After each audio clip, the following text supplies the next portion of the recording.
We're at the Automobile Driving Museum to learn all about Corvettes at the Tribute to Corvette Design.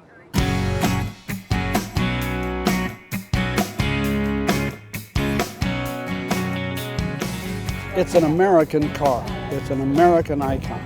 Most other cars are part European or part this or part that, and there's really no iconic American sports car. And so it kind of just took into that area and defined the American sports car. These are absolutely gorgeous cars. The cars that are on display here today, you've got all 7 generations of Corvettes here. This convertible here happens to have an automatic transmission, but it has a 454 big block Chevrolet engine in it, which makes this car extremely rare with a big block in it. Most of them had 327s in them.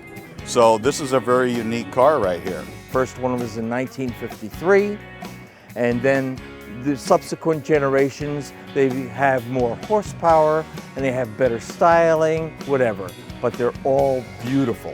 There's 2 things kind of rare about this particular car. One is it's the only one they painted this color. It's called Venetian red.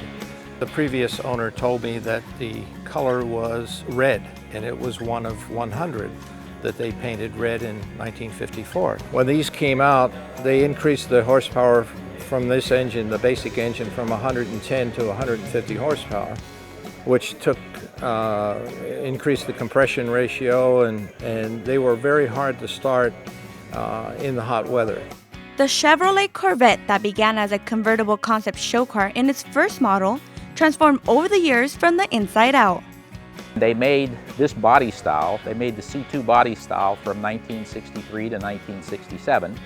And the first year, 1963, they had the split window in the Corvette, which was unique at the time. The split was sort of a controversial aspect. There were people in General Motors who didn't think it was a good idea, but the designers prevailed, and that's how the car was issued. And when you drive it, you have a little bit of a blind spot, but it's so unique that it attracts attention, and from my perspective, it's the best Corvette designed ever.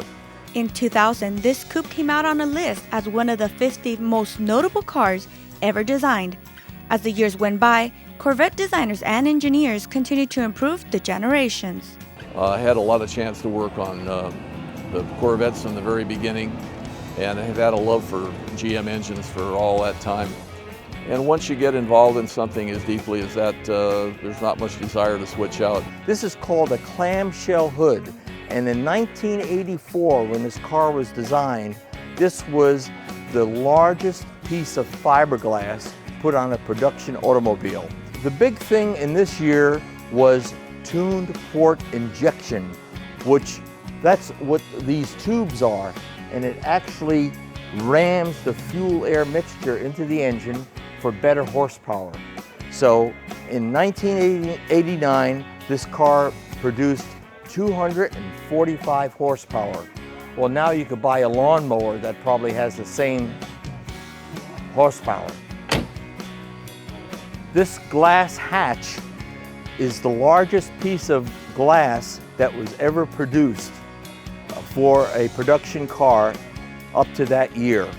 One of the important things that we've seen in automobile change and design over the years is that we've had to improve because of the environment. Electronics have really made a big difference in the way cars are built from an engineering standpoint. But what interested me mostly in automotive design is aerodynamics.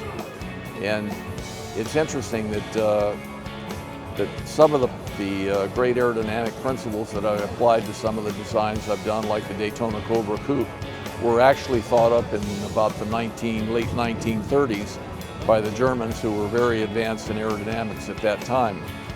Even with the evolution of the Corvette, most continue to have love for the car and all its history. For El Segundo TV, I'm Jennifer Murillo.